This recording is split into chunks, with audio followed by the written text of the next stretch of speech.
and welcome to another episode of Do Go On. My name is Dave Warnke, and as always, I'm here with Matt Stewart and Jess Perkins. Howdy, Dave. Howdy, Jess. Howdy. Howdy. Big fan. Hello. Howdy. I feel like I say that all the time, don't I? Or maybe not. I've never once heard you say howdy. Yeah, right. And now you're like, what do you mean? I say that all the time. Do I not say that every episode?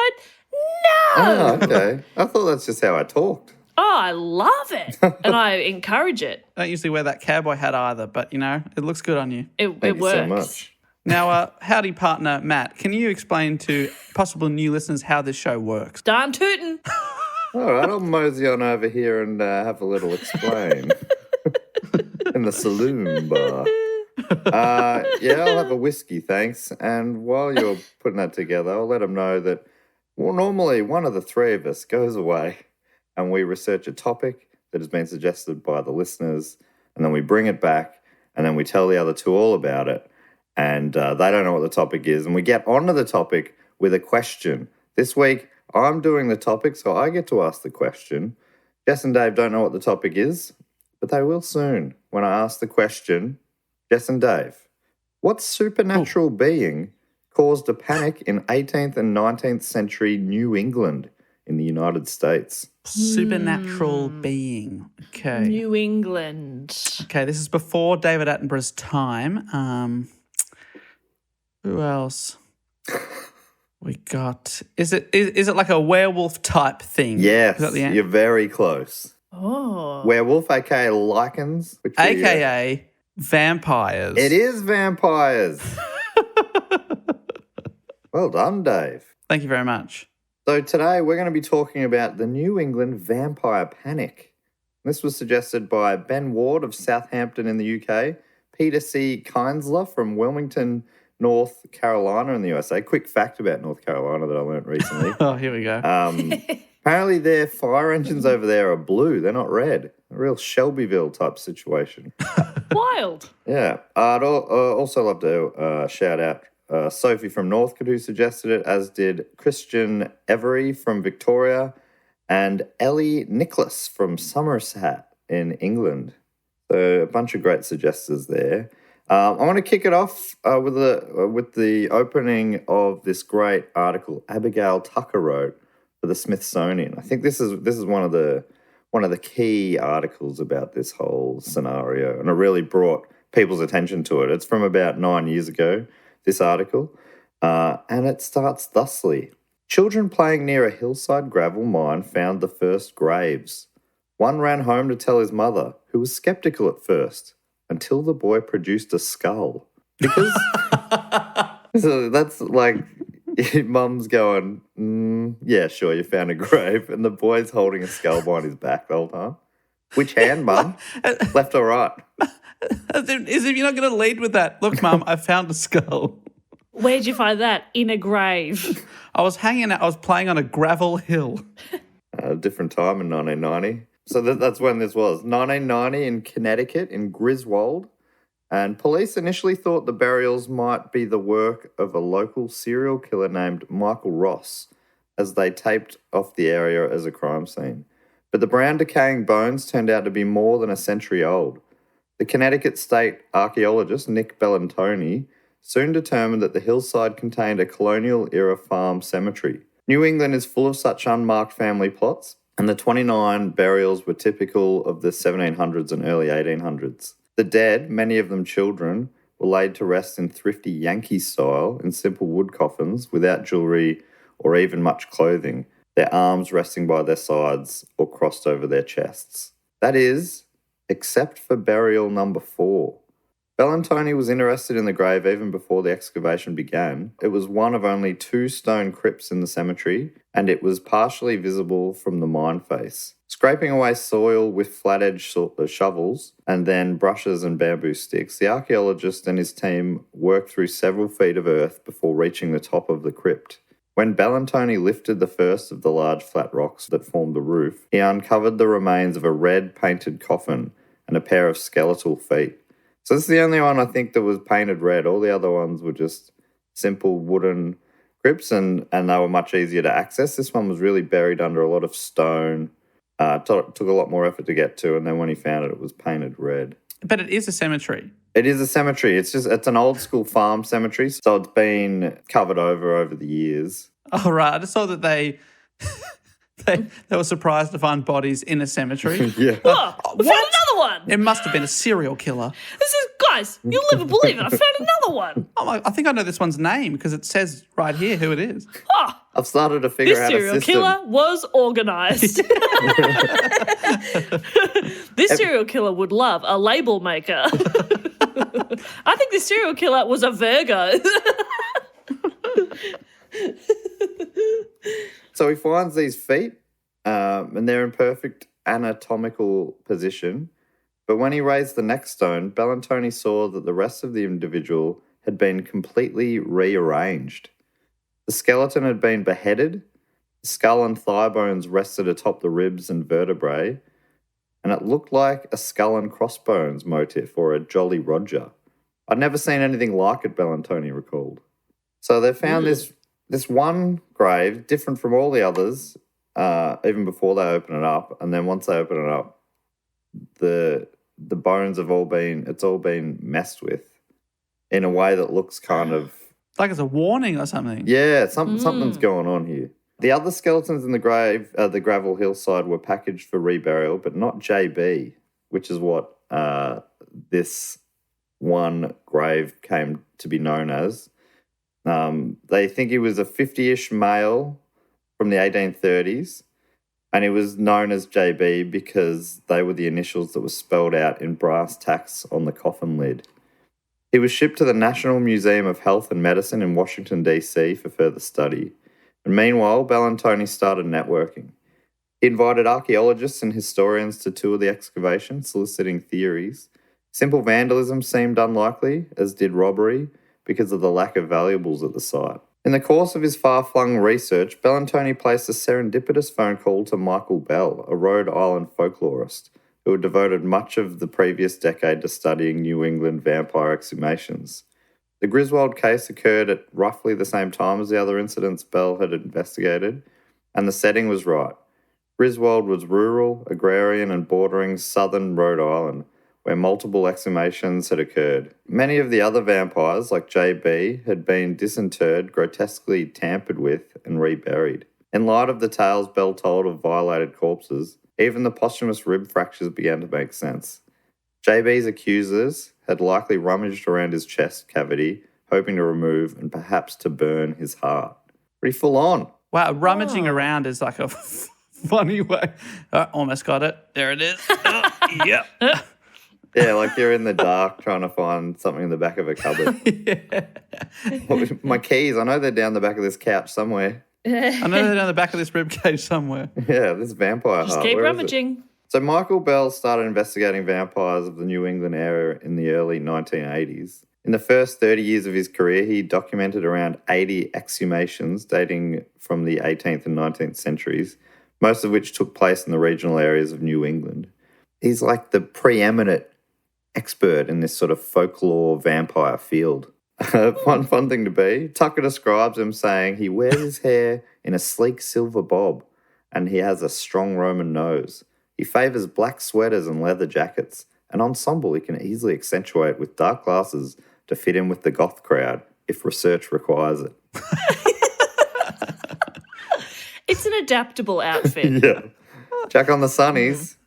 You're a goth guy. Oh, look, Yeah. I'm a goth now. Do goths wear sunglasses? Is that a thing? Dave, come on. Everybody knows. Haven't you seen The If Matrix? you want to be a goth, you chuck on some sunnies. Yeah, wow. You could be Let me wearing tell you, when it's sunny rainbow outside, head to toe, but you put sunnies on, you're a goth. You know, there's so many goths down at the beach in their boardies and sunnies. Oh my God, goths everywhere in summer. Goths on the road on a glary day. Goths everywhere. I myself have been known to be a goth sometimes. summer, the goths' time to shine. Black sweater and leather jacket. That's a strong look already. Yeah, With he a sounds silver like a real bob. bad boy. Yeah. Yeah. He's the bad boy of academia, yeah, for wow. sure. Yeah. He's a bad boy of folklore. Oh, yeah. And his business card says vampire hunter. Yeah. Is that right? Yeah, that's right. He is described because he's in any article about this topic, he is the key featured expert. He's the one, either he's just very available to chat to journalists or he is the guy. One of the two. I think it's a bit of column A, bit of column B. His business card says vampire hunter. You flip it over, it says, I'm very available. Please call me. Don't hesitate. Please. Sunglasses are optional. Bell doesn't really appreciate how fictionalized vampires have become pop culture darlings in shows such as Buffy the Vampire Slayer and the Twilight films, saying, vampires have gone from a source of fear to a source of entertainment. Maybe I shouldn't trivialize entertainment, but to me, it's not anywhere as interesting as what really happened. Okay, well, I mean, have you seen the Twilight Saga? It's pretty interesting. Sounds like someone who's like offended at their portrayal on screen. Is this man a vampire? Yeah, that's right. Oh, you could be onto something here. Yeah, I'm hunting him. I'm tracking him down. I'm an expert in him. Yeah, just call me. And he kept because he's like, no, they're not real. That's like crazy that you think that they're real, but no, I can't meet you for lunch during the day, but I can hang out anywhere from sundown to sunrise. Wearing sunglasses. That's just because I'm a goth. Yeah. Yeah, I'm a goth. I'm not a a vampire, I'm goth. a goth, please. So you guys might be wondering, what are vampires? Is that what you're wondering? No, I wasn't wondering that at all, no. Yeah, I wasn't, because I've seen Twilight. Just so I recently, know. I've seen all the Twilights. Yep. Okay, well, for the listeners at home who don't know, this is from history.com. Vampires are evil mythological beings who roam the world at night searching for people whose blood they can feed upon. They may be the best known classic monsters of all. Most people associate vampires with Count Dracula, the legendary blood-sucking subject of Bram Stoker's epic novel Dracula, which was published in 1897, same year that VFL football began. But the history of vampires began long before Stoker was born. Have you done Bram Stoker's Dracula for book cheat yet, Dave? No, it is commonly requested. I've got a copy on the shelf. I was just going through my book cheat hat the other day, and I think it might be up there in the top 3 most requested books. So I reckon I'm going to get to it this year. Yeah, you should get to it soon. Because after this episode, people are going to go vampire crazy.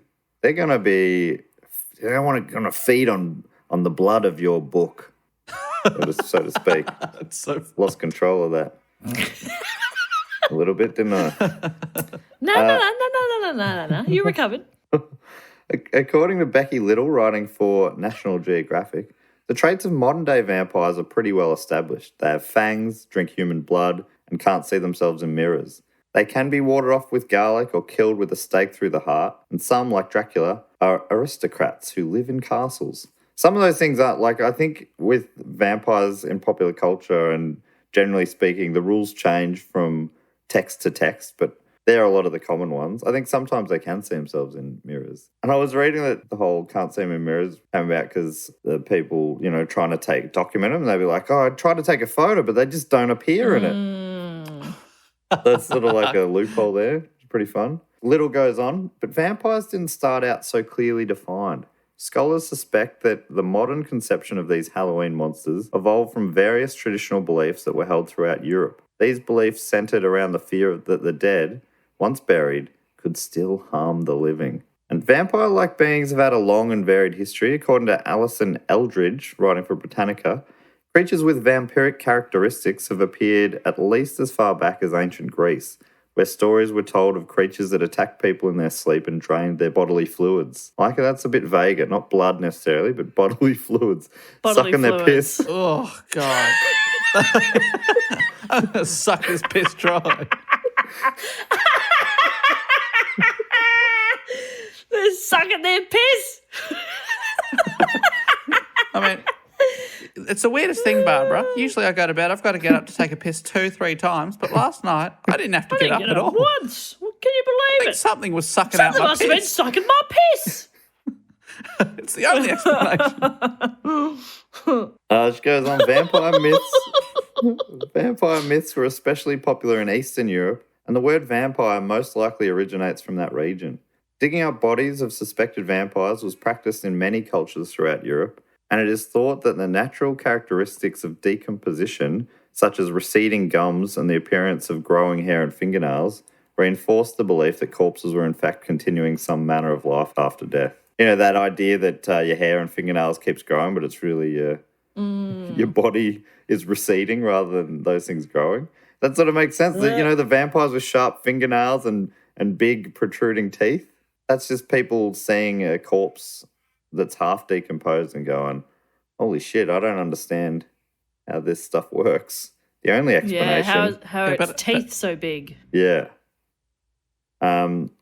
Also possibly contributing to this belief was the pronouncement of death for people who were not dead. Because of the constraints of medical diagnosis at the time, people who were very ill or sometimes even very drunk and in a coma or in shock were thought dead and later miraculously recovered, sometimes too late to prevent their burial. Belief in vampires led to such rituals as staking corpses through the heart before they were buried. In some cultures, the dead were buried face down to prevent them from finding their way out of their graves. I love that one.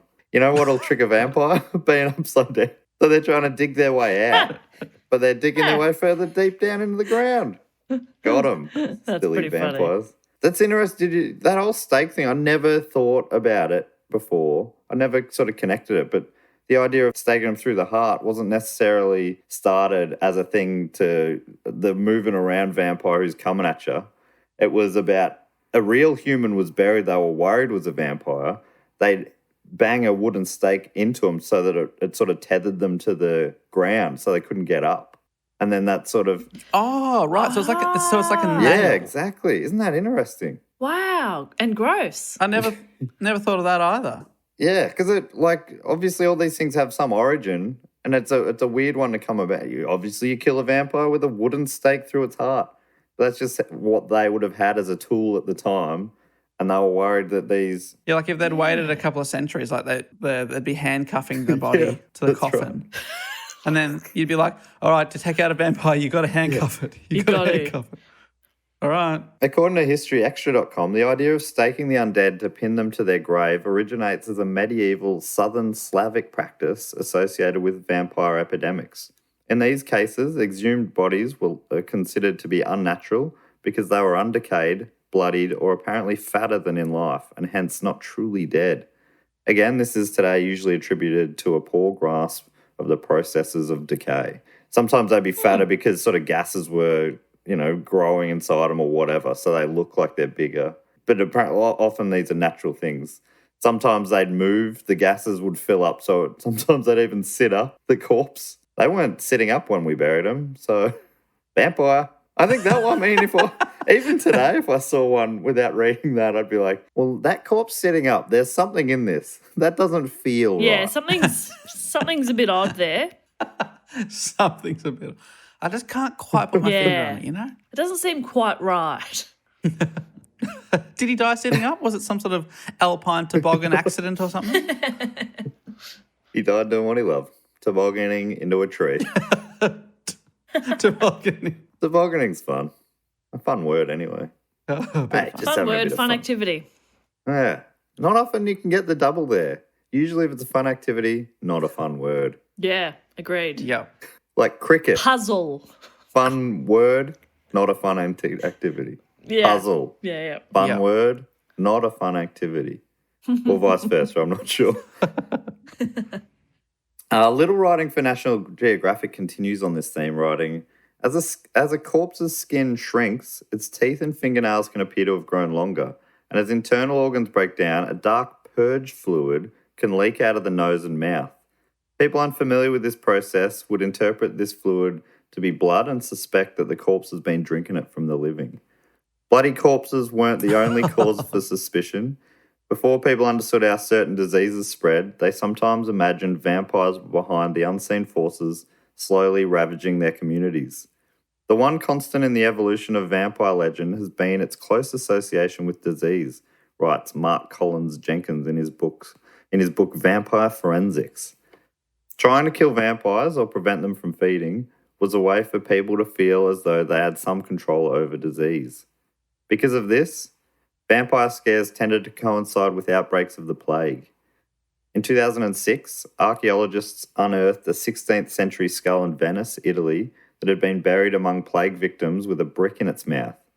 The brick was likely a burial tactic to prevent strega, Italian vampires or witches, from leaving the grave to eat people. It's interesting, depending on the culture, depending on the time and the place in history, these similar ideas about corpses coming back from the dead to kill or hurt people, that's seemed to be an idea that survived through centuries, but depending on where it was, they deal with it in different ways. Either they'd turn them upside down, or they'd put a brick in their mouth, or they'd stake them to the ground with a wooden stick. Interesting. How big are their mouths in Oh, Italy? no, or how small are their bricks? You get a full brick in there? Little continues, not all vampires were thought to physically leave their grave. In northern Germany, the Nachzehrer. You familiar with these, Dave? Your German heritage? No, I've never heard that. They don't talk about these at family get-togethers? Look, it hasn't come up yet. But I'll bring it up at the next reunion in Deutschland. They're the Nachzehrer, or after devourers. They stayed in the ground, these ones, chewing on their burial shrouds. Again, this belief likely has to do with purge fluid, which would cause the shroud to sag or tear, creating the illusion that a corpse had been chewing it. These stationary masticators were still thought to cause trouble above ground and were also believed to be most active during outbreaks of the plague. In the 1679 tract On the Chewing Dead, a Protestant theologian accused the Nachzehrer of harming their surviving family members through occult processes. He wrote that people could stop them by exhuming the body and stuffing its mouth with soil and maybe a stone and a coin for good measure. Without the ability to chew, the tract claimed that the corpse would die of starvation. Tales of vampires continued to flourish in southern and eastern European nations in the 17th and 18th centuries, to the chagrin of some leaders. By the mid-18th century, Pope Benedict XIV declared that vampires were fallacious fictions of human fantasy, and the Habsburg ruler Maria Theresa condemned vampire beliefs as superstition and fraud. Yeah, so for a long time they've been around, but for a long time people are like, this is silly, but you know, even like the Pope and stuff. Oh, I found that interesting that apparently it became biggish in New England because a lot of those areas weren't very religious. So they use these superstitions to explain things instead. But because I always sort of connected vampire stuff with Christianity because, you know, they used the crucifix to ward them off and stuff like that. It sounds like the Pope even, you know, centuries ago, the Pope was like, nah, this is silly. This is silly, everyone. Stop believing in vampires.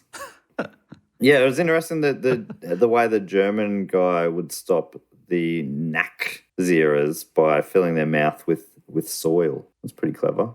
Easier than a brick, I would have thought. Yeah. And more adaptable. Like it really, you know, like if you have a small mouth and they're trying to put a brick in there, it can't fit. But, you know, soil, you just put as much as you can. Yeah, exactly. You know? If it was done today in Australia, it would have been... Fill it with Sally's No More Gaps. Yeah. That'll just fill to whatever the space is required. Yeah. That's what's so good about Sally's No More Gaps. Yes. Leave it for a couple of hours and you're ready to go. Great product. And if you have a Nazi problem, if you have a vampire problem... Or a Nazi problem. Or a Nazi problem. Or Nazi vampire problem. Maybe similar. Honestly, there's very few problems a Sally's No More Gaps can't fix. Name some problems. What about the Sally's gender pay No gap? More Gaps. Get Sally's on the line. We'll have this sorted out within the hour. Thank you, Sally's. Nachzehrer, not Nazi, Nachzehrer, sorry. Very different words. There are a lot of German words with N and Z in them, Dave. Yeah. There's two right off the top of my head. There's just many words. There are what was the literal definition many of it? words, aren't there? That's what's so interesting. I think German, as a language, German has lots more words than English. But what's the translation? Yeah, the after translation which I was devourers. beautiful. They love to slam two words together. There you go. Beautiful language. Beautiful language. So Obviously, it wasn't the end of it. Even when Pope Benedict XIV and Maria Theresa were condemning vampire beliefs, it was still kicking on in the United States. How vampire folklore made its way to America is still debated. History professor Brian Carroll believes the anti-vampire rituals were introduced as a medical procedure at the time of the American Revolution by German doctors. And as such, he thinks the New England vampires were based on the German Nackzieher, the ones we were talking about before, the underground munchers.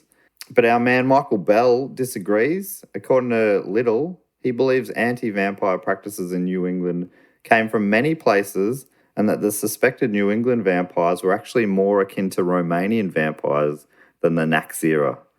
Whatever the source of the beliefs, in New England, they were driven by the same social concerns as those before them, a fear of disease and a desire to contain it. And it seems that the disease at the centre of the New England vampire panics was tuberculosis. You guys familiar with tuberculosis? I knew the term and I knew it was bad, especially in the sort of, century plus ago, but I didn't know that much about it. But this was, it was a big one. It was a big one of the big ones back then. According to Tucker, though scholars today still struggle to explain the vampire panics, a key detail unites them.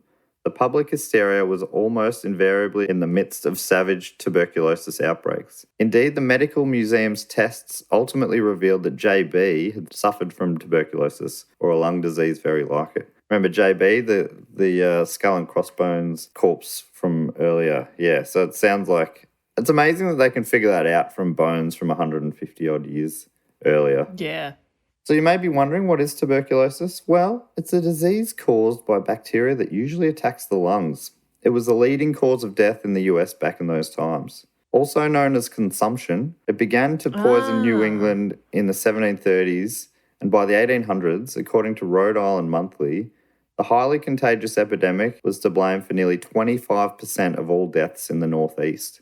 The name arose because the disease began to consume the physical being. With their ashen and withered bodies, victims resembled walking corpses, much the way vampires are portrayed in folklore. In fact, the afflicted were said to be in the vampire's grasp. They coughed up blood with an incessant hack. Their breath was starved of oxygen.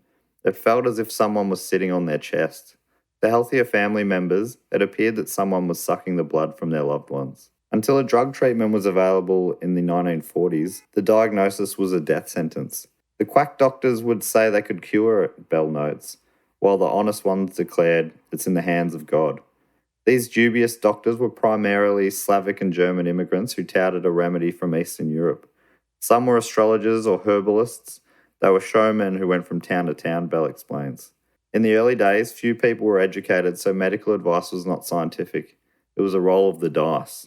What these docs proposed, he says, was an antidote more terrifying than Dracula's fangs draining the living. Yeah, so consumption... Had you heard of consumption? I don't think I knew that those were the same thing. No, I didn't know they were the same, but I'd heard of consumption, yeah. Yes, I did. And it's also called TB. Do you know what that stands for? No. I reckon I could have a guess. I couldn't guess. We'll never know. I think it's never know. the bug. No one knows. The bug. That would be my best guess. This boy. And they pointed to him and said, it's this kid's fault. He did it. Which boy did it? TB. And they're pointing at this boy. TB. Oh, which is only one letter away from JB. And is there a possibility that they just misread the letter J? It's possible. Capital J and a capital T. And really it was saying, don't open this coffin. Don't open this coffin because he died of TB and you'll get it. According to Nathan Chandler writing for How Stuff Works, no one understood how diseases spread back then. All they knew was that consumption victims perished and their surviving family members would begin to fall ill one by one. Neighbours would be afflicted too. So frightened villagers began to believe that the first to die were perhaps vampires of sorts. At night, those sharp-toothed bloodsuckers would wriggle out of their graves, stalk their families, and slowly but surely suck the life out of them, till they too died horrendous deaths. Terrified, villagers reasoned there was only one way to halt the vampire attacks, but first they had to dig up the bodies and examine them. If the corpse appeared to be less decay than expected, they'd slice the bodies open and sift through their internal organs. Have a rummage. If the organs contained liquid blood, the person was deemed possessed. The theory seems to have been that the corpse was being inhabited by some sort of evil spirit that was sustaining itself by draining the lifeblood from the living, says Bell. This spiritual possession had to be destroyed, and the evil bond between the living and dead needed to be broken, usually by burning the infected organ and sometimes feeding the ashes to those who were ill. To be extra sure that the vampire wouldn't rise again, sometimes the corpses were beheaded, some of their bones shattered and rearranged in a skull and crossbone symbol, as with the case of JB. As Tucker continues, the particulars of the vampire exhumations vary widely. In many cases, only family and neighbours participated, but sometimes town fathers voted on the matter, or medical doctors and clergymen gave their blessings, or even pitched in. The bodies would be dug up and inspected for signs of vampiric activity. If they found supposed evidence, they would go about making sure the undead was proper dead again. Just like in Europe, how the exhumations were conducted varied depending on the region. For instance, Tucker writes, some beheaded suspected vampire corpses while others bound their feet with thorns. I guess it's hard to walk as a vampire if you've got thorns bound around your feet. No, it's hard to walk as a person if you've got thorns bound around your feet. That's a Ow, good point. you know? Yeah, that would suck. In New England, some communities in Maine and Plymouth, Massachusetts, opted to simply flip the exhumed vampire face down in the grave and leave it at that. In Connecticut, Rhode Island, and Vermont, they frequently burned the dead person's heart, sometimes inhaling the smoke as a cure. Often these rituals were clandestine, lantern-lit affairs, but particularly in Vermont, they could be quite public, even festive. One vampire heart was reportedly torched in 1830 on the town green in Woodstock, Vermont. Your favourite state there, Dave? Yeah, I mean, were any of the hearts turned into creamies? Yes. Maybe that's where the creamies started. They ran out of hearts and they started using dairy products instead. Just so creamy. Apparently, depending on the state, some places were, the graves were all these little farm graves, so they could do it with a small group at night. You don't have to get the whole town involved. But I think Vermont was more like communal graves, so they kind of had to get everyone on board to do it. You couldn't sneak in there. They were right in the centre of town, so you had to just get everyone on board, make a party of it. Oh, right. It's a festive event. In Manchester, hundreds of people flocked to a 1793 heart-burning ceremony at a blacksmith's forge, and this is written at the time. Timothy Mead officiated at the altar in the sacrifice to the demon vampire, who it was believed was still sucking the blood of the then-living wife of Captain Burton. It was a month of February, and good slaying. Slaying as in tobogganing. Ah. Oh. Not as in vampire slaying. Or is it? Different spelling. But, I mean, the English language has changed. It's evolved. Maybe the two came from the same place. They used to do it around Christmas time. Santa's annual sleigh. Oh, no, Santa's coming. Yeah, it used to be a very different tradition. Santa, vampire slayer. Oh, what fun it is to ride. Sleighing song tonight? Is that what it is? God, Santa. Yeah, it is a sleighing. It's a sleighing song tonight. Oh, ah! Santa, please. Santa. Stop digging up Mum. Imagine begging Santa for your please. I saw the corpse of Mummy kissing Santa Claus. Santa, what are you? Stop digging up my relatives. Probably the most famous story of the New England vampire panic was the case of Mercy Brown. You guys familiar with Mercy Brown? No. No, but it's a great name. Sometimes known as America's first vampire. Mercy Brown, known as Lena to her family, lived in the farming community of Exeter, Rhode Island in the late 1800s. According to Tucker, in the late 19th century, Exeter, like much of agrarian New England, was even more sparsely populated than usual. Civil War casualties had taken their toll on the community, and the new railroads and the promise of richer land to the west lured young men away.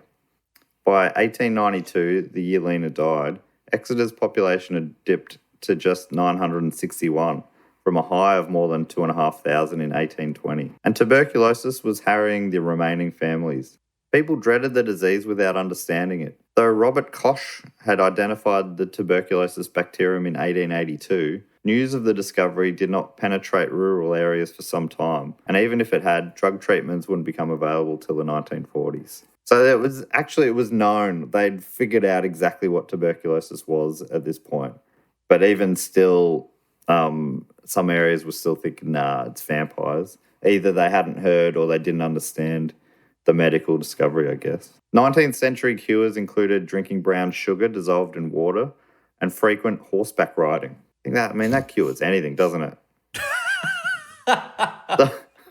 I mean, Yeah. if you're down on your luck, I mean, at least have a bit of fun. And it's got to be frequent. You don't think you can have the occasional horseback ride and cure this thing. You got to be doing it non-stop. Frequent, like you were taped to the back of You a are now horse. living on horseback. I'm going to live forever on this horse. As long as this horse lives, I live. I'm feeling better. If they were being honest, Bell says, the medical establishment would have said, there's nothing we can do and it's in the hands of God. That's something he said a bit. He's like, they were giving false hope and these sort of quack, different people giving these different possible ways to fix it. I guess they're offering hope, but really they were offering false hope because they just had no way of treating it. And that, like I said, that there would be no way to treat it properly until the 1940s.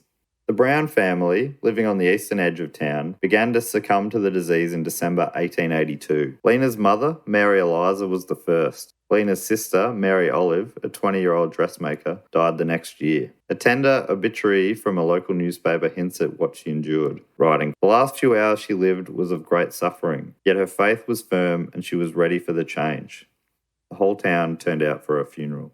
Within a few years, Lena's brother Edwin, a store clerk, sickened too and left for Colorado Springs hoping that the climate would improve his health. Basically just going to a warmer climate. Lena, who was just a child when her mother and sister died, didn't fall ill until nearly a decade after they were buried. Her tuberculosis was the galloping kind. It's all horse stuff, isn't it? Can't trust him. And that means that she might have been infected but remained asymptomatic for years, only to fade fast after showing the first signs of the disease. It came on fast. She was like a carrier. Yeah. Kind of. Honestly, that sounds like a better way to go. Yeah, I think so. That's true. I guess, yeah. The other people lingering. It's also one of those diseases that some people just had a natural shield against for whatever reason, and their dad never got it. I think I've got that. Naturally TB proof. I've never been consumed yet. Yeah, honestly, and I'm scared of horses, riding horses. So if I get it, I'm fucked. Especially if it's the galloping kind. Why are you scared of riding horses? I got bucked off as a child. At a rodeo? I did. No. When I was in prep, so 6 years old here, we all went to the local farm. There was like a small local farm in Eltham, and everyone got to take it in turns to ride on a horse being led around a circle. And then when it was my turn, the horse cracked it and then What did you say to the horse, Dave? And then the lady, I was whispering, "You're a piece of shit. You're the worst horse I've ever seen." You call yourself a horse? You're more like a glorified pony. I've seen donkeys more impressive than you. That really pissed him off, so I got bucked. And then the lady had to say, this is one of my earlier primary school memories. She had to say, "Oh, I'll have to get the farmer." Anyway, that horse got shot because of you. Yeah. I'll have to get the farmer means of my get whisperings. the farmer and his gun. No, they told us they just took him to the farm. Yeah. So Is that a full-size whatever that horse? means. No, I imagine it was a small horse. It was a Shetland pony and... It was probably a Shetland pony, and I was bucked. The only other time I ever rode a horse was in grade 6 at a camp. So it's been a while. It's been a while, but I respect them too much to ride them. And I'm so scared that they won't listen to me. Or they It will is listen mostly to you. about talking to them, yeah. Yeah. Well, the thing is, when you panic, they tell you, like, "Oh, don't dig your feet in." Like, that makes them want to go faster. But, of course, like, when you're freaking out, you're, like, going, tensing up. And then it's like saying, like, if you're out of control on a motorcycle, do not hit the accelerator. But then just freaking out and just revving it. It won't stop for some reason. That's why Dave's scared of motorbikes as well.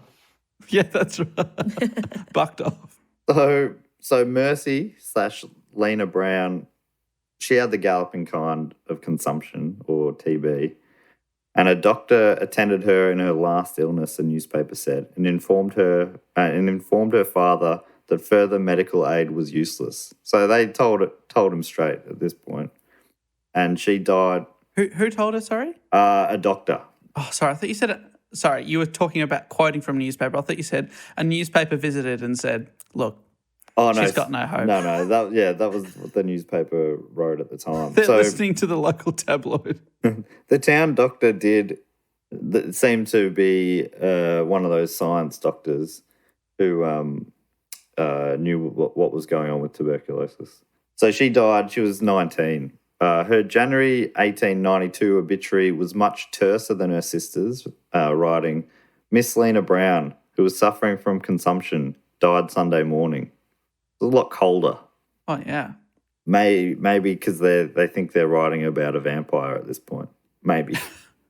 I'm not sure why. Maybe it was just a different person wrote it. Maybe Lena was the one who wrote the last one and she was the one with the talent for prose. As Lena was on her deathbed, her brother was, after a brief remission, taking a turn for the worse. Edwin had returned to Exeter from the Colorado resorts in a dying condition, according to one account. If the good wishes and prayers of his many friends had been realised, friend Eddie would speedily recover and be restored to perfect health, another newspaper wrote. But some neighbours, likely fearful for their own health, weren't content with prayers. Several approached George Brown, the children's father, and offered an alternative take on the recent tragedies. Perhaps an unseen diabolical force was preying on his family. It could be that one of the 3 Brown women wasn't dead after all, instead secretly feasting on the living tissue and blood of Edwin, as the Providence Journal later summarised. If the offending corpse, the journal uses the term vampire in some stories, but the locals seem not to. So yeah, that's something that the people who are talking about this aren't calling them vampires. They're just thinking it's like this other thing. Vampires, that'd be silly.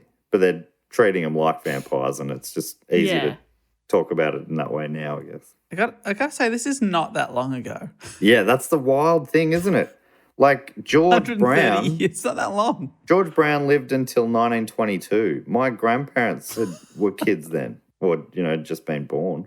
Some of them. Wow. Wild. So if Mercy Brown lived, if she lived a full life, she would have lived to like 1950 or something, or later even.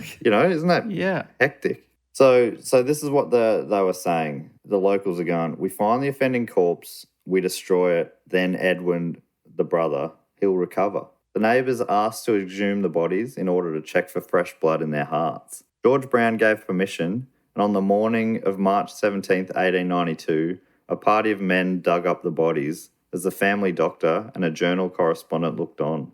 George was absent for unstated but understandable reasons. So obviously he didn't want to be there. He actually didn't want to do it. He didn't believe in the vampire stuff, which is wild. But according to the Providence Journal, he asked the doctor to perform an autopsy at the graveyard, and he only authorised the exhumation to satisfy the neighbours who were, according to another newspaper account, worrying the life out of him. He basically just got pressured into it. Yeah. So anyway, the group dug up the bodies of Lena, as well as her sister Mary Olive and her mum Mary Eliza. As the Marys had been dead for nearly a decade, they were understandably a long way decomposed. Lena, on the other hand, was looking similar to the day she died. Some sources even say that her body had turned over in the grave. Though unlike her sister and mother, she'd only been buried for a couple of winter months, and as the ground was extremely cold, it was as if she had been preserved in a cool room. So it made a lot of sense that she didn't look decomposed because she was buried a lot more recently and it was freezing cold, so in the ground, The doctor conducted an autopsy and he found that her lungs showed clear signs of tuberculosis, which he told the villagers, but they weren't convinced. They found that when the heart was removed, blood was inside. Liquid blood in the heart of an exhumed corpse was viewed as unnatural since it was interpreted as fresh blood, says Bell. People understood that blood coagulates following death, but they didn't know it can liquefy again depending on the circumstances of death. For example, the blood of a person who died suddenly has a tendency to re-liquefy. Convinced she was a vampire, the villagers took her heart and liver and burnt them on a nearby rock before mixing the ashes into a tonic for her brother Edwin to consume, believing this would save his life. So his brother, not only is he on his deathbed, he's now being made to drink or eat his sister's heart. Oh. It didn't work and he died a couple of months later. Oh, I'm shocked. Yeah, I really thought that was going to do it. It was so recent. You know, the Saints are already a football club at this point. Who knows what they were already at halftime? Yeah. Yeah, it was a while before they thought about cut up oranges. So 120 years after this grim occurrence, Tucker and Belle went out to visit Mercy Brown's final resting place. And she wrote, "She lies beside her brother who ate her heart and the father who let it happen. Other markers are freckled with lichen, but not hers. The stone looks to have been recently cleaned.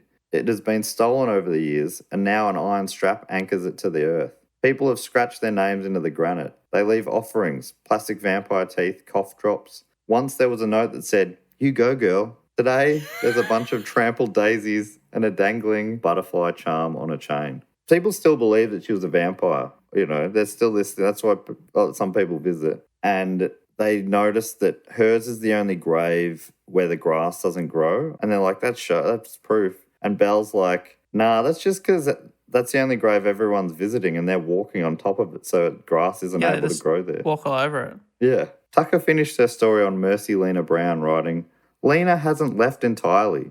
She is said to frequent a certain bridge, manifested as the smell of roses."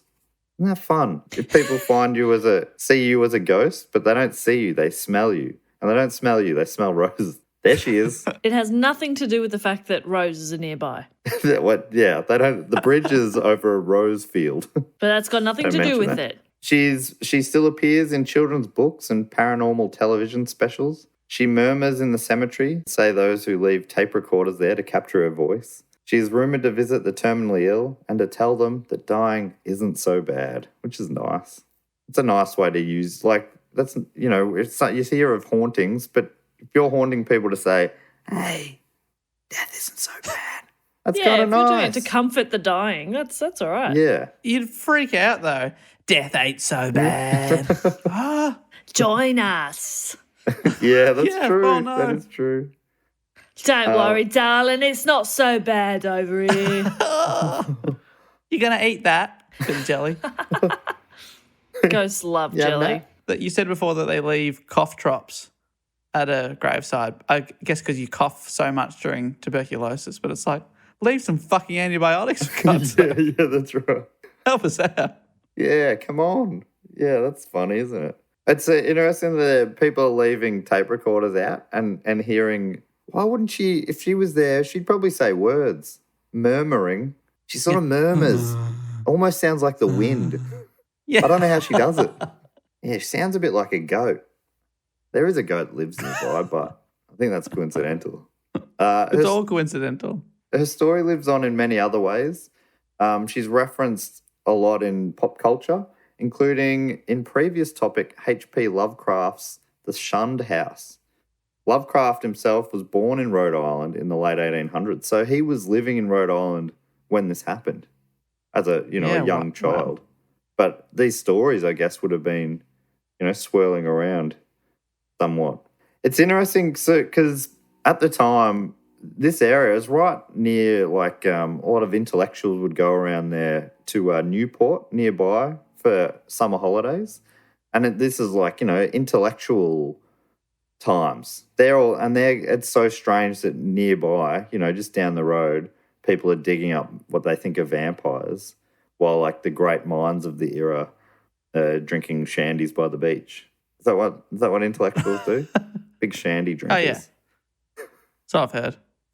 They love a shandy. You might be wondering, Dave, and Jess even, possibly as well, was Brown any influence on the most famous vampire story of all, Bram Stoker's Dracula? Is that what you guys were wondering?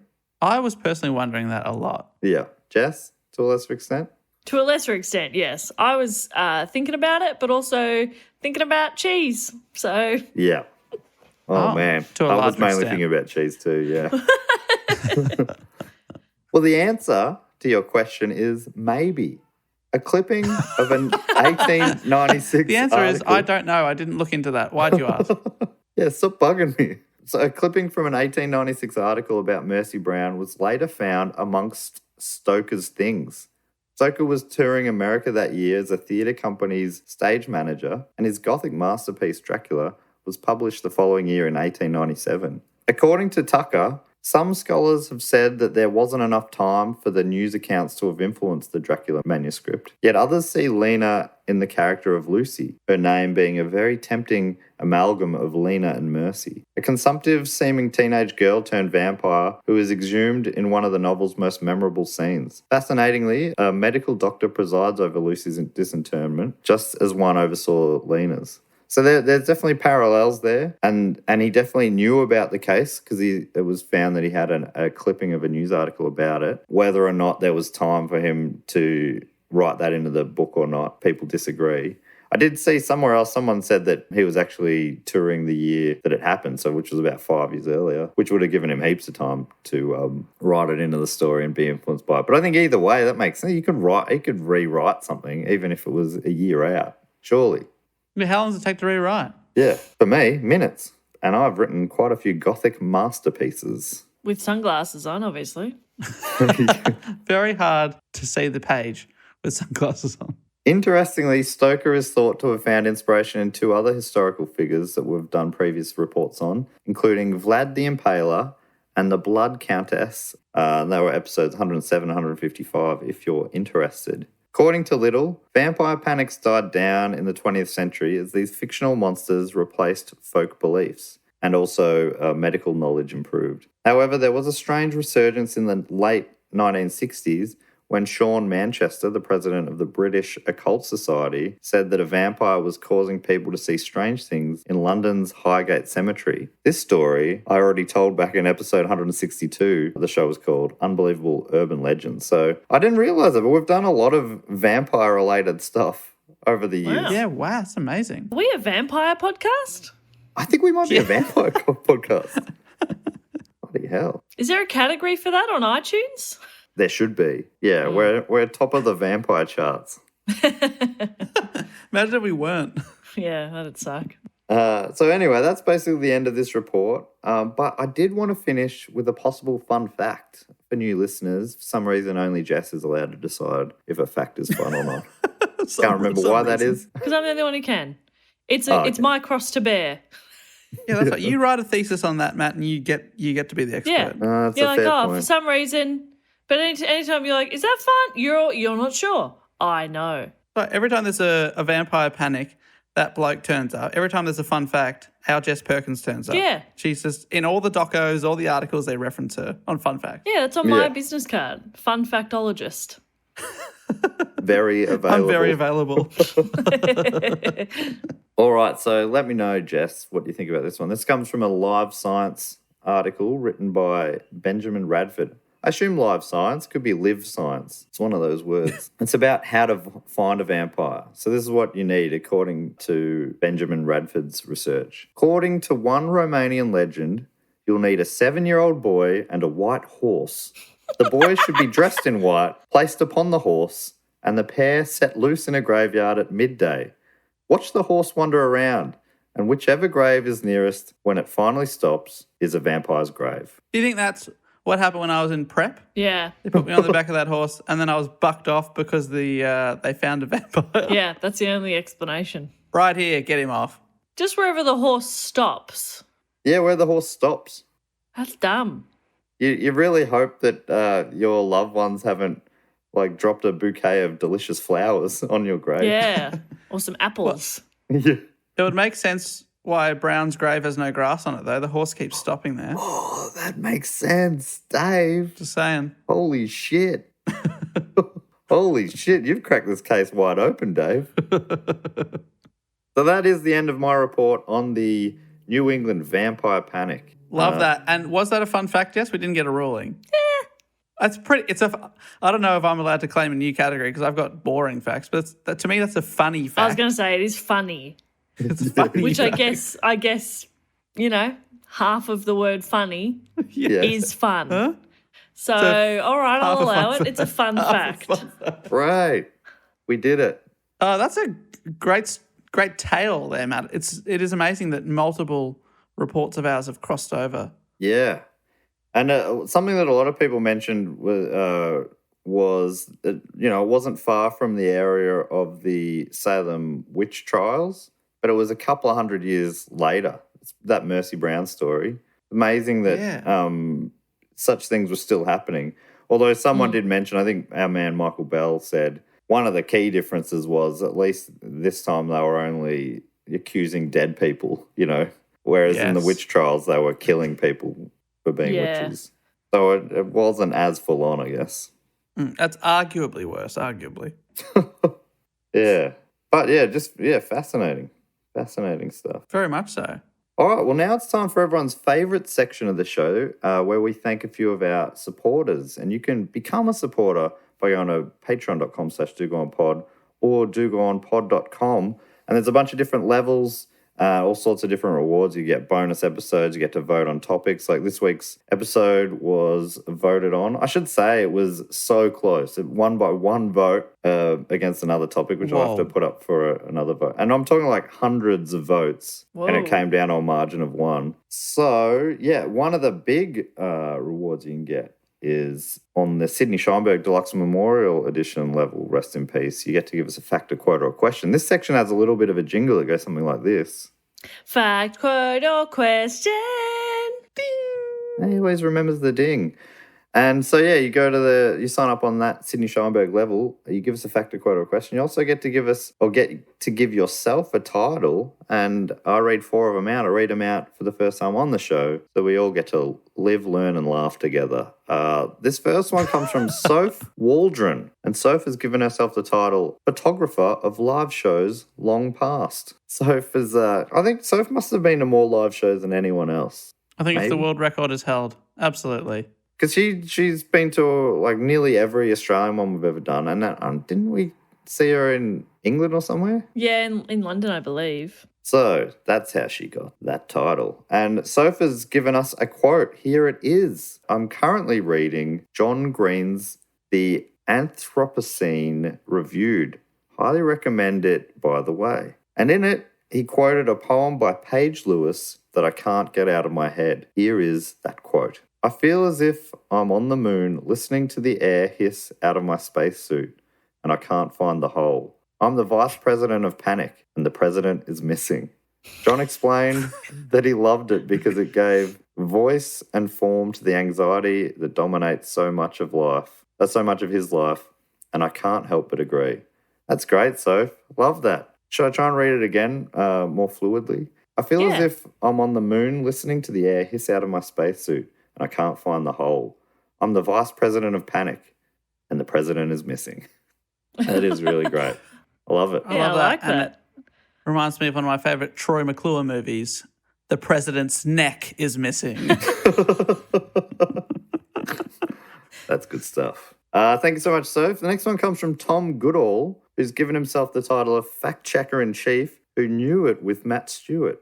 Fact Checker in Chief of Who Knew It with Matt Stewart, which is my spin-off podcast, which is bound to come out. I'm going to start making it sometime this year, I reckon. So it's good to have a chief fact checker ready to go in Tom Goodall. Yeah, very important, yeah. All right. Tom's also, he's offered us a fact. And his fact is... It better be right, Tom. Oh, and I wonder if it'll be fun. We'll find that out. We'll find both those things out soon. The 2 most played songs ever by the BBC are... I don't know if you guys want to have a guess at these. I don't think you'll get them. Yesterday by the Beatles? No, I think they're both British, but one of them is a previous topic, or the band was a previous topic. Queen. Yes. Sucked in, Dave. That's not what's Bohemian the song Rhapsody? Yes, Dave. Oh, Jess. You delivered it to him on a platter. No, I'm taking that point. All right, Jess takes the point. Is the other one like the BBC theme song? No, it's A Whiter Shade like of Pale. News? That is a good guess, though. And I reckon you might have him on a technicality there, surely. He's asked me to pause while you sing both, Jess. No. Both songs were jointly also voted Best Pop Songs by the Brit Awards, are in the Grammy and Rock and Roll Hall of Fame, and feature in the Rolling Stone Top Songs of All Time. But the weirdest thing they have in common is that both songs reference the Fandango dance. That's funny. What are the odds of that? Yeah. I mean, the BBC know what the people want. Fandango. They want a More Fandango. I did not see that coming. Thank you very much, Tom. This next one comes from Rachel Johnson. She'd be up there with the record for most live shows, I reckon. Rachel's given herself the title of President of Pipes and Pavlova. A couple of very important roles there. And Rachel has offered us a quote, short one here. What if I fall? Oh, but my darling, what if you fly? That's from Aaron Hansen, an Australian poet. Great quote. Love that. Are you familiar with her work, Dave? Aaron Hansen? No, but it does also sound like famous last words, doesn't it? Yeah, someone's egging you on, jumping off a cliff. What if I fall? No, what if you fly? What if you fly? Oh, no, she's fallen. Yeah. Yeah, no, she was right. Straight to be up fallen. Yeah. I think it's that's more a lesson for me for than next time. Yeah. Yeah. I recognise the quote. Oh, you know that one? Yeah, I know that one. I didn't know who it was, though, so that's nice. Yeah, thanks for that, Rachel. Finally, last one we've got here is from Daniel Headley, whose title is It Me, the Dickhead. And Daniel has asked us a question. His question is, Jess recently had a segment on Triple J doing the weekday show Hobber and Hing, where she got people to call up and tell us their absolutely useless shit skill. What are yours? Oh, this was last week. This was fresh. Yeah. Yeah. So Daniel, he didn't do I normally say if you ask a question, you got to answer your own question. Do you want some context on what I was doing on radio? So what I was doing was, because the Olympics were on, and I was like, yeah, whatever. I'm sick of seeing. I was joking. It was tongue in cheek, but it was like, the Olympics is all about people, they are the best in their field. They are achieving athletic greatness. They're like elite. The Michael Bell of sport. Exactly. A perfect analogy. Thank you. But I was like, whatever. Let's celebrate the useless skills that we have. Like, so the producer I was working with can identify where someone is from in the UK with 90% accuracy based on their accent. That's very good. So much great. Variance. I find that hard. Are they English? No. Wow, that's an amazing skill. Very Even impressive. more impressive. I've said to people before, like, I'm like, well, where in Scotland are you from?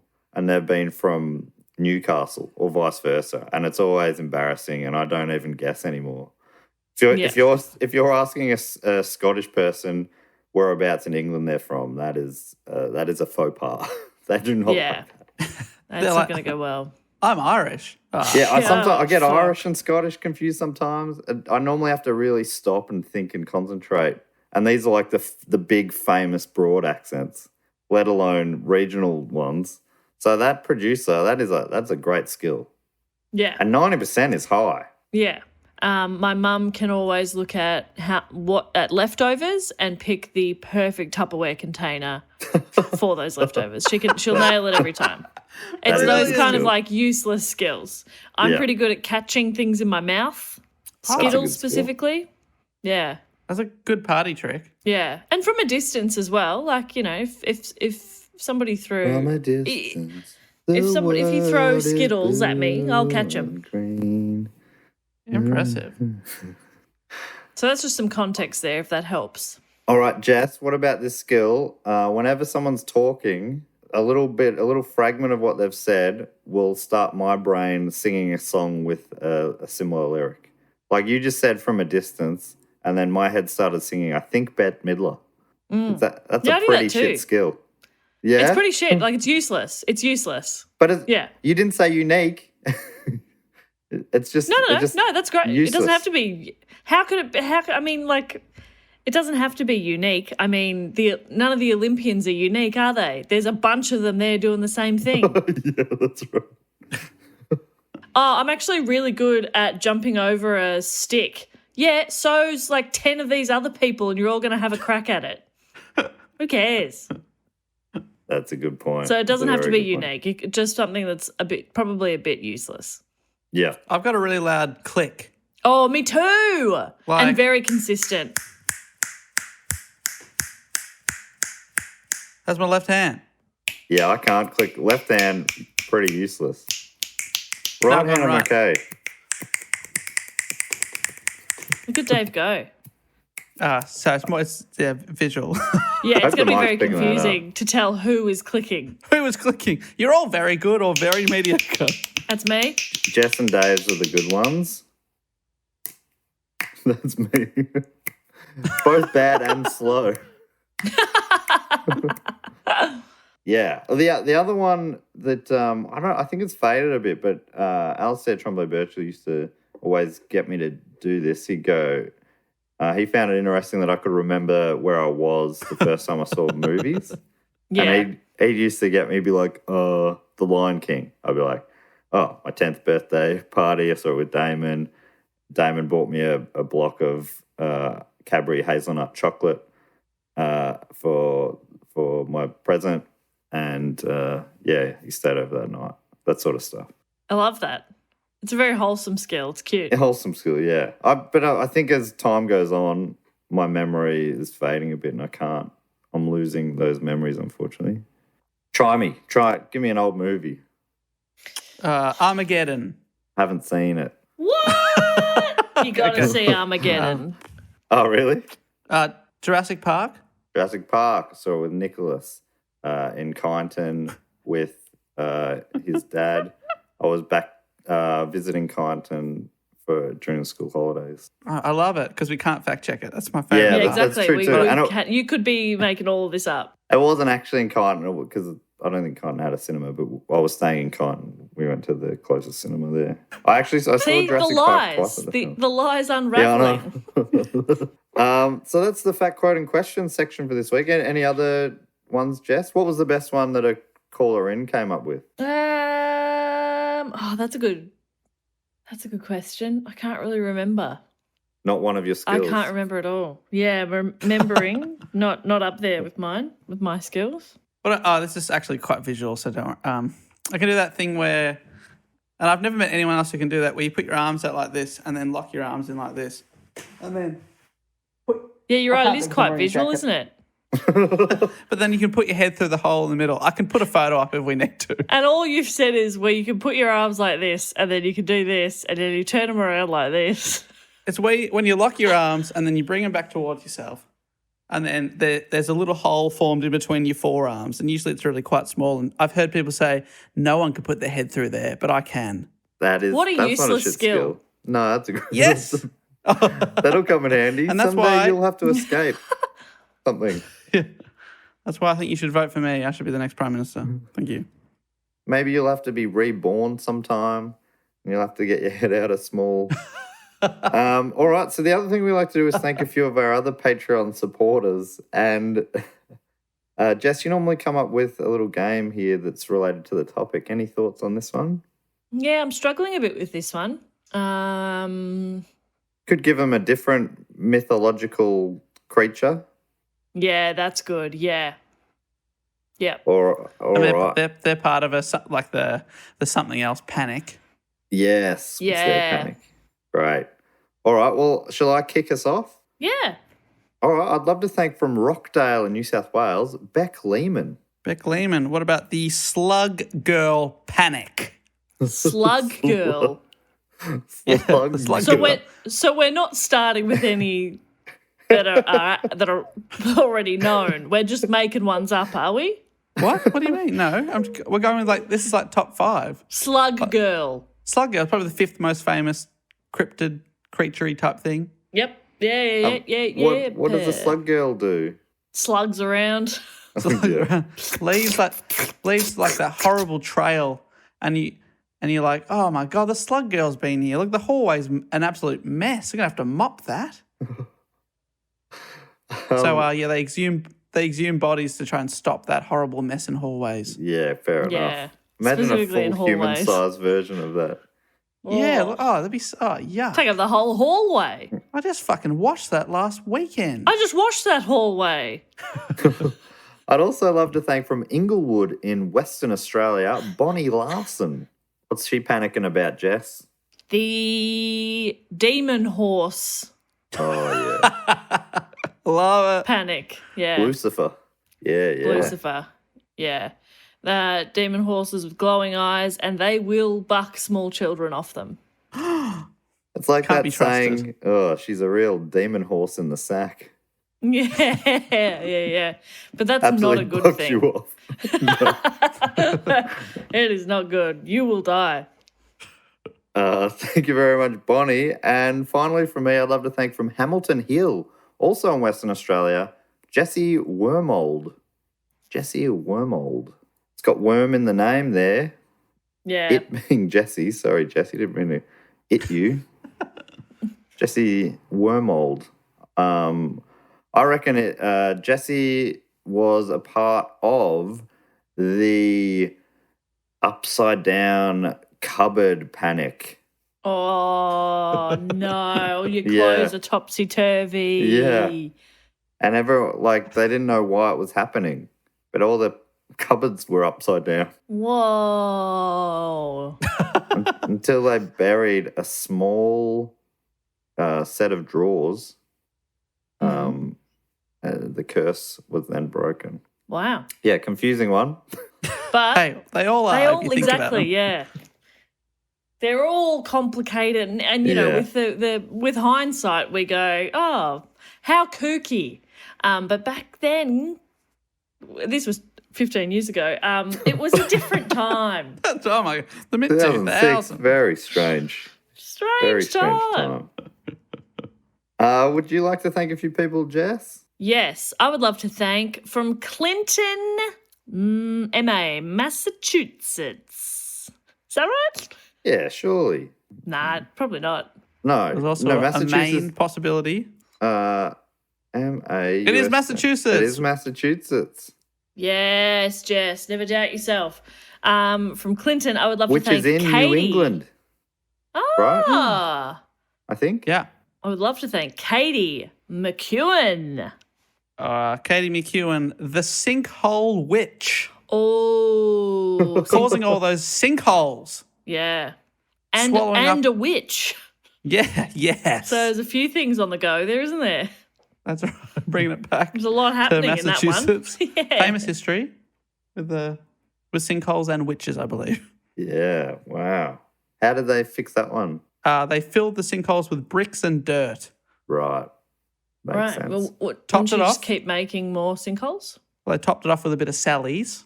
Oh, Problem solved. yeah, that'd be fine then, yeah. No witch can get around Sally's. No one can. I would also love to thank from Bell Park in Victoria, Brianna Nash. Brianna Nash, obviously, famously involved in the swallowed a bottle panic. Yeah. Oh, no, have I swallowed a bottle? They would say. Everyone thought they'd swallowed bottles. They weren't sure. That's why it was a panic. There was one missing bottle in the town, and they thought, well, someone Somebody must have swallowed swallowed it. it. Someone must have. There's no other possible explanation of where this bottle could go. So somebody's bloody swallowed it. Who swallowed the bottle? Who was it? Dennis the mechanic found, oh, hang on, I put it in the wrong bin. Here it is. Dennis. Fucking hell, You Dennis. started a swallowed bottle panic. We've cut open Again. half the town.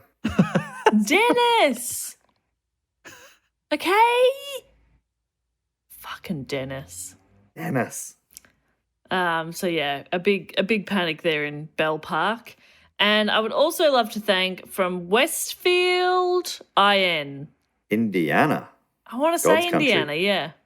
Been watching a lot of Parks and Rec, so Indiana is on the brain. Westfield, I would love to thank Rinaldo Scalzi. Ronaldo Scalzi. Fantastic name, there, Ronaldo. What are they panicking about in Indiana, Dave? It is the fly fishing Oh. coyote. Panic. Panic. That's right. No one could quite get their fly fishing technique working. And the last time someone did a good one, they'd seen a coyote. So they figured that the coyote must have cursed their fly fishing technique. So they had to go around and kill every coyote in the state, I'm afraid. Oh, my God. Jeez. Poor coyotes. It's a bit It's a full sad on, isn't story, it? Dave. Well, it has a happy ending. Oh, yeah. The fly fishing technique returned to full ability, and everyone had a great day fishing. So That is good news. That is great news. there you go. There you go. Ronaldo Scalzi. Thank you so much for your support. All right, I'd like to thank now from Columbia in Maryland, Jocelyn Kravitz. Jocelyn Kravitz. Thank you so much for your support. The picture frame bandit panic. Oh. Ooh. Okay. Picture frame Is this someone bandit. stealing picture frames or like Yeah. making them off center or? Both. They would steal them from one person's place, put them up at somebody else's place, crooked. Very weird. You'd wake up in the morning and on your wall would just be family portraits of strangers. And it would be crooked. It was very unsettling. Oh my goodness, Yeah. a crooked portrait You're like, of a who's stranger. this family? Why are they all in the same coloured jeans and white T-shirts? It's weird. Who are these weirdos? It looks so staged and unnatural. Well, thank you so much, Jocelyn Kravitz. I'd love to thank now from location unknown. And I can only presume that means Mystery. it is deep within the fortress of the moles. And that is big thank you to Sarah Horton, Mole people panic, the mole panic. which is a dance Hey. craze. We're all doing the Everybody mole do people the panic. mole people panic. Bum, bum, bum, bum, bum, bum, bum. Ooh. It was actually quite similar to the Fandango. Was that the original lyric? Can you do the mole people panic? Doesn't quite fit. Yeah, so they had to rework it. Wow, that's a great name, Sarah Horton. A lot of great names here today, yet again. One final to thank, and that is from Florenceville, Bristol. It's a hyphenated place in Canada. I would like to thank James Allison. Werewolf panic. The werewolf panic. Yeah. How are we spelling where on that one? WEAR. WEAR. Yeah. Is it a so fashion panic? Yeah. Wolves They're are all going wearing around wearing wolves. everyone's clothes. Oh. Oh. I They like won't- that Part better. This is part of the panic, though, because people couldn't work out what they were panicking about. Yeah. One a lot day of confusion. the town woke up and all the humans were wearing wolf skins and all the wolves were wearing human skins and clothes. It was Oh. weird. That's Yeah. weird. No good. Oh, that's... That would make me that's... panic. Yeah, that's cause for panic. Yeah. It's the only one that we've listed that I'm like, I understand the panic, to be honest. Yeah. What? Upside down cupboards? You're not panicking? I'm going, that's a bit odd. But waking up in a wolf skin and seeing a wolf wearing my skin, yeah, I'm panicking because that's fucked. Yeah, that's Yeah, no I'm good. panicking. Yeah, that's no good at all. No good at all. That's crook. That is crook, but a beautiful tribute to James Allison and the support you've given us over the years. So thanks again to James, Sarah, Jocelyn, Ronaldo, Brianna, Katie, Jesse, Bonnie, and Beck. The only thing we've got left to do now is to induct a few people into our Triptych Club. Just a small handful today. The way this works is if you support us on the shout-out level or above for 3 straight years, you get inducted into the club.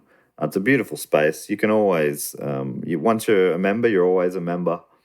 And it's just a fun place. It's located this week in Pittsburgh, Pennsylvania, but it is also always located in our hearts. So welcome And in. butts. And butts, thank you. To these 5 inductees this week. I'm standing on the door. I've got the velvet rope ready to lift it. I've got your name written down on my clipboard. I'm going to say your name. Then Dave's going to hype you up because you're being welcomed into this club. It's important that you feel right at home straight away. And then, because that takes a bit of effort from Dave, Jess then gives Dave a little bit of a hype himself. Jess is also behind the bar. Normally comes up with a little cocktail. Anything this week, Jess? Yeah, lots of vampire themes, obviously. So we've got garlic bread. We've got steak. And we've got cocktail-wise, we have blood, orange, mimosas. Oh, delicious. And Dave normally Yeah. books a band. Who have you booked this week, Dave? We've actually got a rotating lineup of every artist on the Twilight soundtrack. All of Wow. them. Oh, we're going Can to you get name any? Muse. Oh, Muse is there. Muse. We've also got Paramore. I'm looking at the list here. Robert Pattinson. That's obviously a spoken word bonus on the belief that he's going to do it. Collective Soul, Mute Math, Linkin Park, and more. Whoa. That's pretty good. All right, well, the inductees this week are from Cooper Pedy in South Australia. It's Chris McDougall. Oh, come on in and grab yourself a Cooper Feedy. A bit of steak. Woo! From Greensboro in Victoria, Australia, it's Toby Gall. Oh, the gall of this guy, because he's so cool. From Geelong in Victoria, Australia, it's Jamie Boros. Oh, one of the Boros boys. Bros. It looks better written down. I'm sorry, I realised I just nodded at you at the last one. I was like nodding Yeah. approvingly, but it wasn't audible. Sorry about that. You gave me nothing. Yeah. You gave me nothing. No, Audibly. yeah, okay. But yeah, Jamie Boros, one of the Boros. I should have said Boros. Yeah, love Bros. that. The third Victorian inducted in a row here, representing the Big V from Beaumaris, Victoria, Australia. It's Peter Holberton. Holberton. Well, Holberton, hold my beer, Holberton, and come on in. Yes, that was something all right. Yeah. And finally, from Cologne in Deutschland, Germany, it is Verena Limper. Oh, can you smell that? A beautiful cologne from Verena Limper. Come on in. Yes, he's done it. He's done it again. Thank you so much, everybody. You're all my bros. So, welcome in Verena, Peter, Jamie, Toby, and Chris. That brings us to the end of the episode. Dave, you want to boot this baby home? Yes, I do. Thank you so much for everyone who has listened to this episode. We will, of course, be back next week with another episode, but to keep yourself occupied in between, you could support the show on Patreon or dogoonpod.com and unlock all those bonus episodes, or you could buy some merchandise, or you could suggest a topic, or follow us on social media, and there's links to all those things on dogoonpod.com. We also have an email, dogoonpod@gmail.com. But I guess until next time, I'll say thank you for listening and goodbye. Later. Bye. I would just say laters. Yuck. Bye. Bye.